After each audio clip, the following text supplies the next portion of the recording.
হলো? তা দেখে নিজেকে জেনজি বলতে সত্যি লজ্জা লাগছে। নিট কি? কিসের পেপার লিক হয়েছে? হু ইজ ধর্মেন্দ্র প্রধান? আরে ভাই, এরা এসব কিচ্ছু জানে না। কেন সবাই রাস্তায়? ওরা কিচ্ছু জানে না। ওরা শুধু এসএফআই এর পতাকা নিয়ে লিড করতে বেরিয়ে গেছে। রাস্তায় নেমে গেছে, কিন্তু কি জন্য রাস্তায় নেমেছে তা কিন্তু জানে না।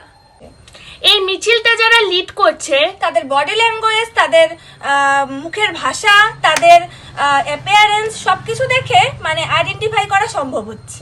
গোটা দেশ জুড়ে এই আন্দোলনটা কিন্তু পজিটিভ ওয়েতেই এগোচ্ছিল, কিন্তু বর্তমানে যেটা হচ্ছে, এই আন্দোলনের মধ্যে কিন্তু রাজনীতিকরণ প্রবেশ করেছে। কিছু কিছু স্টুডেন্টকে বাদ দিয়ে একটা অধিকাংশ অংশ কিন্তু নিজেদের ফায়দা লুটতেই কিন্তু নেমেছে মাঠে।